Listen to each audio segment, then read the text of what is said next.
what am I doing on YouTube? Why am I here? Why am I talking about the things that I think is the most important? Because, ladies and gentlemen, you will not be hearing from me later on in the future based off of these things I want to talk about. And the reason why is because you can only help people so much. You can take a horse to the water, but you can't make them drink it. As much as I am, as much as I want people to succeed, not everybody's going to succeed. And like, for example, when we talk about marriage, like I said, one thing I want to do is debunk these negative stigmas about marriage. It's just the fact that a lot of people is just not going to get it. Now, we're going to do a Cram session right now, just so people get the marriage series on YouTube. But however, a lot of people is wondering why they're not getting the results. Like, why are Black men acting this way? Why are Black women acting this way? How come we can't come together? Like, whose fault is it that we're not seeing the results that we're looking for? Ladies and gentlemen, I want you guys to hear this from me. Excuse me. The reason why you failing in marriage or getting married or getting a significant other is because of you. You are, let me lean closer. You are the main reason why you're not getting the results that you're getting. IG, I see you down there, and those are listening on replay in Clubhouse. I'm not talking to Kay because Kay's happily married. The reason why you guys are not getting results is because of you. It's not because women are not submissive. It's not because women are not feminine. It's not because women are not cooperative. Brother, the reason why you're not getting the results you're looking for is because of you. You don't know how to work on the part of the marriages, which we're going to get into. Ladies, the reason why you can't find a man who can provide you stability, the reason why you can't find a man who can give you provision, the reason why you can't find a man who can protect you physically, mentally, spiritually, emotionally, and financially is because of you, young lady. You are the reason why you're not getting the results. It's because of you. You're not putting the work in. You're supposed to put the work in before you got in the dating market. So, with this being my maybe my last time doing this on at least on my show for a long time, let's get into this marriage series. It's a Cram session. I'm not gonna be talking about this all through the stream. We're already at the 1 hour and 5 minute mark. Let's go ahead and get through this. Because once you get to part one, everything else is breeze. So, and of course, Kay, you can jump in at any time whenever you feel the need to. So, why are people not getting the results? This is part one of the marriage series. Just 5 steps.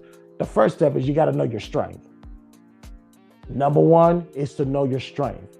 Here's why you need to know your strength is because for obvious reasons, what are you good at? What is something that you can actually hang your hat on when it comes to the marriage? It's your pure strength into making the marriage better and making sure it is standing and it's growing and it's stable. That's part one.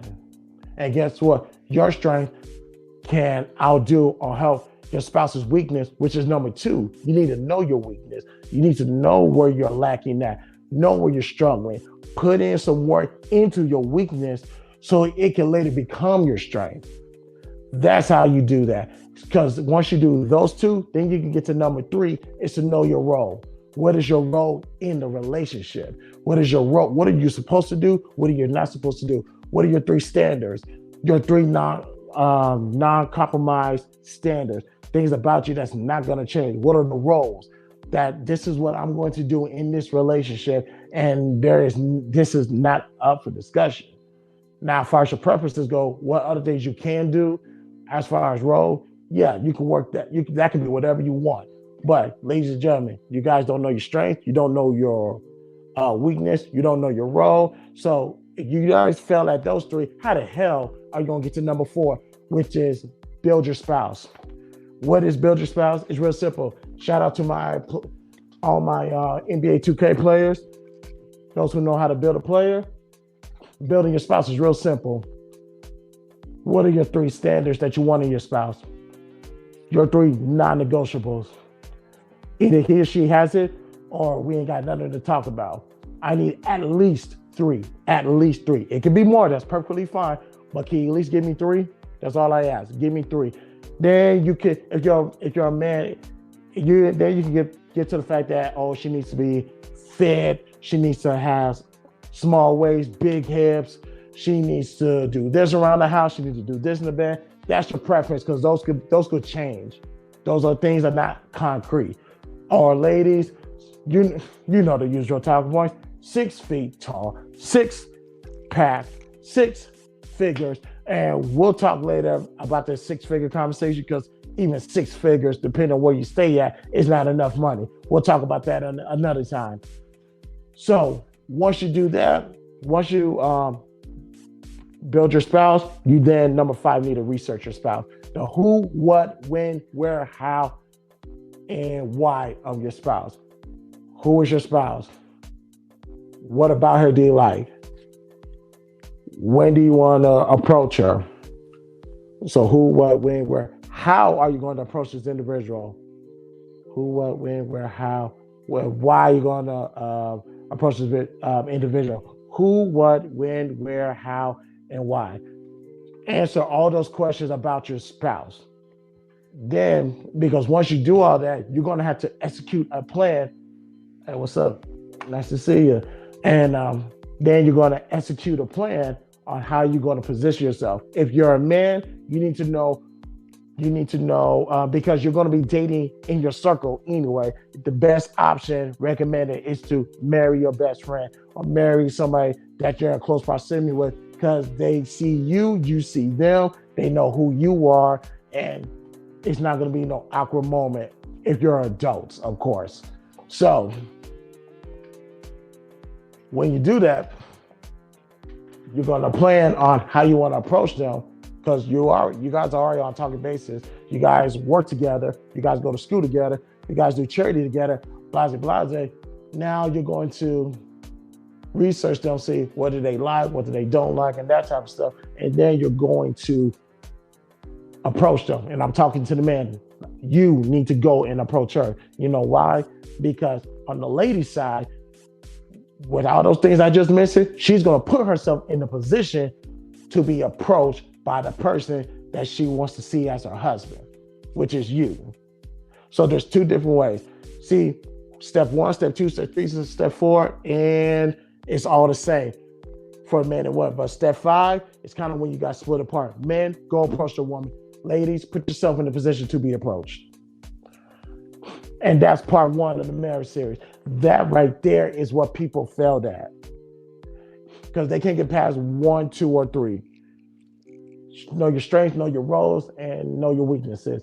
Have people learn that in the beginning? We ain't gotta talk about the marriage rate. We ain't gotta talk about the divorce rate. We ain't gotta talk about women divorced men and all this other stuff that I've been hearing. So please, ladies, what's up, Kay? Talk to me. Talk to me. You definitely hit on some really good pointers. I think another one of those pointers that a lot of people fail to miss in marriage is that you have to understand that a marriage is work. Mm-hmm. I think people get to the point they think about the glitz and the glamour of the ceremony and that fairy tale, happy ever ending, and they forget it's actually work. You can't be all in gung-ho for a few weeks, a month, maybe a year. Like, you have to understand there's communication, there's compromise, there's understanding, there's trust. You have to put all that in factor in that your marriage is going to take work. And if you're not willing to put that work in, then marriage is definitely not an option for you. It's more than what the eye beholds. Oh, we look good on pictures. Right. We look great when we step out together. No, what happens when we get to the finances? What happens when we get to the point of raising our children? Hey, maybe even religious beliefs. All of those things factor into a great marriage. And if you can't effectively communicate those things and understand that before you cross that threshold of marriage, that it's going to take a lot of work on both parties and even self-building, making yourself better for the next person, you definitely need to X out marriage. It's definitely not for you. Right. Yeah, and I got to the point right now is because Callie Bev is on a IG live watching me, so she will be is. Hold on, let me read what she said. It definitely works, but it shouldn't feel like hard work. I agree.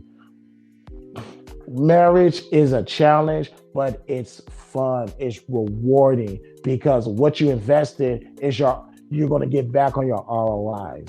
You take care of your wife, she's going to take care of you, and that way you guys have what it takes to take care of your children.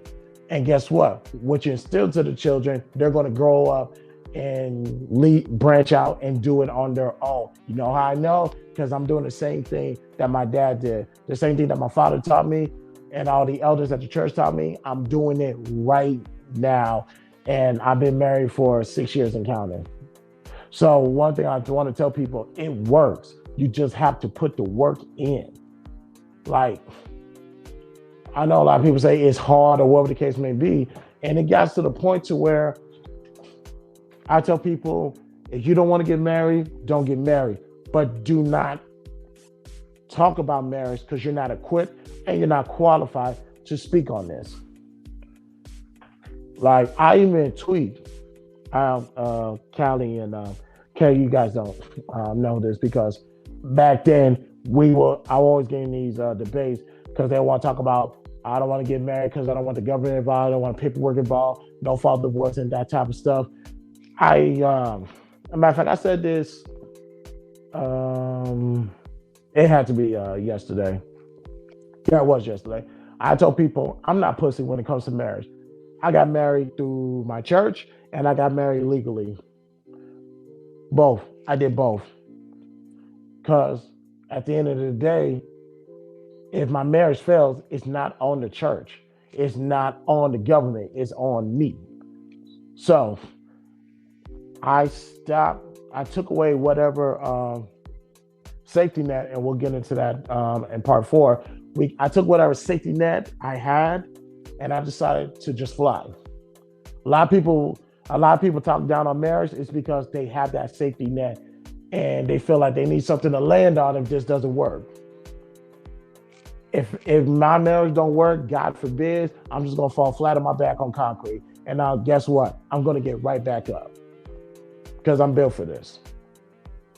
So I'm not scared of marriage. I don't know why people are. The only reason why people are scared of marriage is because they don't have a good representation of what marriage was in their walks of life. And I pity them. I feel sorry for them. But one thing I tell people is don't talk about something you don't know what you're talking about. That's my take on that. And I appreciate you guys' input. That was part 1. So what's part 2 of this marriage series? Like I said, this is just a cram session. Your first 3 dates. Here's what I said. First date, take them to a day lounge, because the evening lounge is not a place you want to take somebody on a date. If you really talk about marriage, take them to a day lounge. If you don't drink alcohol, you can substitute it for a barista, a coffee shop. I understand. Because that's one environment you're taking them to, where the environment will then dictate the conversation. Now, we'll get to the conversation part momentarily. Second date, you're taking them out to eat. That's another environment. And also you could take them back to the lounge afterwards. And your third date, take them to the movies. That's another environment where you guys are just enjoying the movies, enjoying each other, and you take them back to the lounge. You notice I'm taking you guys to go back to the lounge. There's a reason for that. So those are your 3 dates. The lounge, take them out to eat, and take them to the movies. Those are your first 3 dates. Now, to the men who is paying for these dates, know your budget, know what tax bracket you're in. Excuse me, sorry about that, y'all. Do not take her to Steak 48 on the second date. Do not take her to Ruth Chris on the second date. If you don't have Steak 48 money, you don't have Ruth Chris money.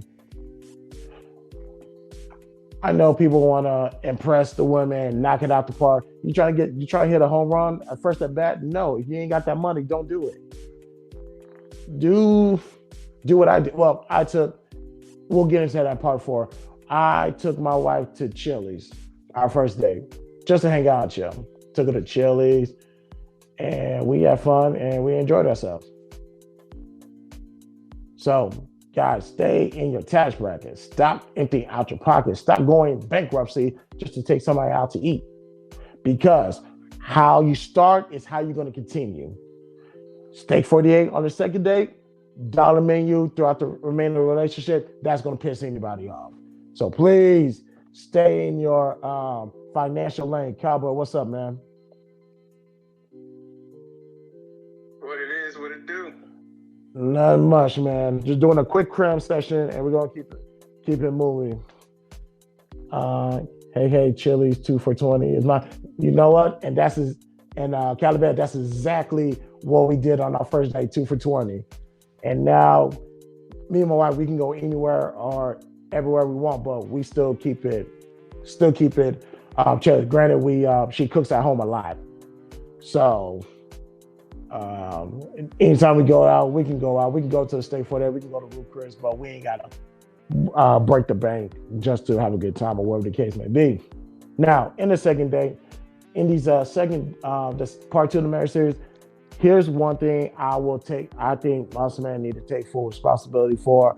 It's the phrase, "What do you bring to the table?" I will openly admit, some men have ruined that question. That was such a legitimate question back when. It's just now poison now. So I always tell brothers, do not ask what you bring to the table. However, that question still needs to be answered. How do you go about getting the answer? Volunteer what you have to offer. Volunteer the fact that your 5-year plans, your 10-year plans, and your resume. Say, baby, this is what I've been doing before I met you. This is what I'm doing right now. This is where I'm going to be at 5 years from now. This is where I'm going to be at 10 years from now. Now, fellas, don't tell them the full plan. Tell them a little bit. Don't tell them everything. Just give a little bit. Keep them guessing. Keep them wondering. Keep them somewhat interested, but don't give them the full plan. You don't ever give out your full plan. Keep that to yourself. Keep that close to the chest. You give out that information. And in return, she's going to tell you what her plans is, what she got planned out, what she's doing. Then she's going to eventually tell you what she brings to the table. It's not what you say, it's how you say it and how you present it. So fellas, do not ask a woman what she brings to the table. Unfortunately, there's men before us, well, in the last couple of years that fucked that up. I'll say, man, we'll take that one on the chin, but find a way to get that information out of her without sounding like a dickhead or an incel or just straight up annoying virgin. So that's part 2 of the marriage series. And of course, Cowboy, you already know you can jump in at any time. What's part 3? Part 3 is real simple. Everything that you said in part 2, you need to start showing your actions. My wife told me all the things that she does. I listened. She was very convincing, and the reason why she was very convincing is because she proved it. And not only did she prove it of who she is, what she will be as a wife, I saw her mother as well. her mother did the exact same thing for her husband. She did it for the household, and she expected her daughters to do the same thing. And that's what my wife did for me. When I came over there, she really treated me like, and speaking of which, they're coming up. She really did treat me like her husband before we got married. And in return, I had to prove to her that I'm going to treat you, I'm going to take care of you as if you were my wife. So what did I do? I put myself in a position to where I had to step out on that branch and do my own thing, separate myself from the family, got my own place, paid my own bills by myself, work, long days, long hours, long nights. People on YouTube know firsthand that I'm a hard-working ass motherfucker. They know that usually 15 or 16 hours a day I'm working. And of course, people on Clubhouse know that as well, because sometimes they hear me driving in the background. I had to show that. Not only one time, I had to show them for months and months and months at a time that I got this. You're taken care of. And when I finally stopped doubting myself and started believing myself, although I had my resume set, I went ahead and bought the ring and proposed to her on Saturday, September 19th, 2015 at 12:26 in the morning, right behind the Galleria at that particular waterfall at night. So your actions have to match your words. That's part 3 of the marriage series. Now, part 4 is just a little different. Yes, we could talk about the marriage and the wedding and all that stuff. Here's the one thing I'm going to tell you real quick about the wedding. Don't you dare spend no more than $10,000 on a wedding. Hell, don't even spend no more than $5,000 if you can help it. If you want to do the cheap route, get married at the courthouse, that's fine. You want to get married at the church, which is usually for free. If you're a member, that's fine. Do whatever you got to do. Just don't drop a bag on a wedding. It's not really that necessary. I don't remember how much our wedding cost. Maybe $10,000, maybe. But a lot of that stuff. And I said I was going to do that. I'm going to do that this year. I'm going to show you guys pictures of our wedding photos. And a lot of that stuff was designed, orchestrated by my wife. Some of the stuff was crafted by her. The pillars, the sheer sheets, and all this other stuff. I'll post that later on throughout the year. But real quick, part 4 is more so for the men than the women. Although I do want the women to listen. Hold on, let me tell my wife. She can come up anytime.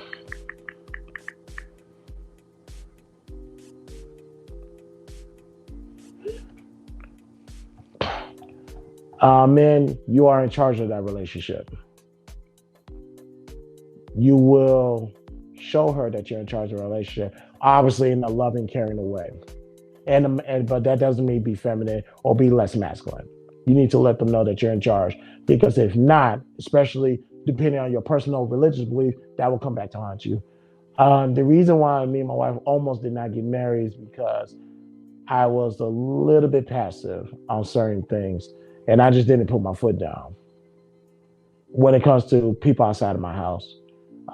Playing a part of what goes on inside. Not necessarily with how I run my relationship really pertaining to the wedding.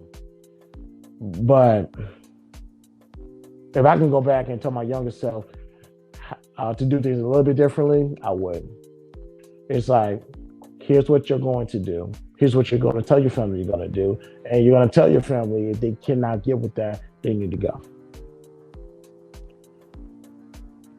We almost didn't make it because it was just from September 19th all the way to September 19th, 2015, all the way to December 17th, 2016. We just went through hardship, like day in and day out. It just slowly but surely we was getting there. it was getting harder and harder and more stressful. And ladies and gentlemen, I take full responsibility for that because I didn't uh, put my foot down as a man in certain aspects, and I allowed the stress of the wedding, of the relationship, and everything to placate. Sorry, y'all. My wife and my son just walked inside. Um, and ladies and gentlemen, it was hard. It was stressful, and wedding day it almost didn't happen. But I had to reassure my wife. Oh yeah, hold on, y'all. My son wants to be on TV so bad. I need to find my agent.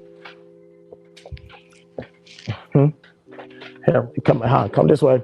Come this way. Come on, this way. Now, some of you guys already know Grayson. All right. But I have to reassure my wife on the day of the wedding, we got this. We're here. I'm fully in charge of what goes on. You don't worry. I don't need you to be the strong whatever. That's what I'm here for. You lean on me and I'll take care of the rest. And ladies and gentlemen, because of that, like I said, we've been married for 6 years and counting. You okay? All right. So for part 4 of the marriage series, ladies and gentlemen, men, you are in charge of the relationship. That's a non-negotiable. And ladies, you don't have to, your hands does not have to be on the steering wheel. You can be somewhat of a GPS, practice discernment, that type of stuff. But there's a role that everybody has to play in a relationship. Just continue to play your role. What's up, man? You're too many that's in Grayson. Yeah. You're right now. See, look right here. You're on YouTube, Facebook, and Twitter. Here, you're on Instagram, and you're also on Clubhouse as well, but they can't see you, okay? How was school today? Good. It was good. What you do? I'm doing good. You and your friends had a good time? Good. All right. Daddy's almost done, okay? Okay. All right, go ahead, go in the bathroom and go in the room.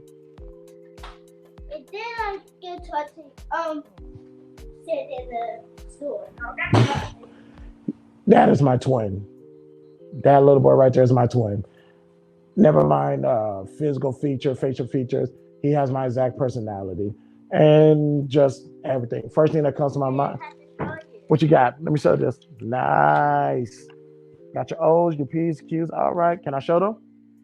All right.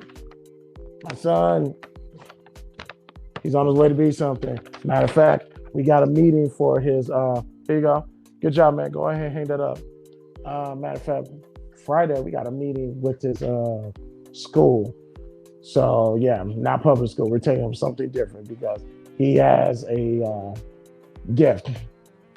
He has something special going on. I want to make sure it's channeled the right way. My wife is somewhat spearheading that, and I'm just letting it rock because I need my son to succeed. He has my last name. My wife is playing integral part of why he is succeeding and why he's ahead of the curve. And on top of that, he'll be 5 in the next couple of weeks. So I'm very grateful for the growth of my son. Trina, what's up, man? That's what you call a partnership. Yeah, exactly. That's the partnership that I recommend. Not this, let's go half on the bills just for necessity crap. Everybody got a position to play in marriage and a relationship. As long as you play your part, this marriage stuff is easy. It's fun. It's rewarding. Like, I'm literally having fun. Like, when y'all see my backdrop like this, that means I'm at home. I'm in my safe space. I'm with my family. So nothing is changing. Although this boy loves just being around me, of course. But yeah, that was the Cram session of the marriage series. The part 1 is the most easiest one. You get part 1 taken care of. Part 2, part 3, part 4 is too easy. What did I say in part 1? Know your strength, know your weakness, know your role. Then once you master those 3, then you could create your spouse, and then you research your spouse, the who, what, when, where, how, and why. So that way you know who you're getting with. And that way, whatever you invest in your relationship, your ROI is going to be grand. So please, Can I talk? not yet, hold on. Make sure you get part 1 taken care of, and part 2, 3, 4, it will be a breeze. What's up? What you got? What do you got to say? Because we got to go. I had to talk. All right, talk to me. What's up? No. You want to talk to them? No. Both of them can talk. All right.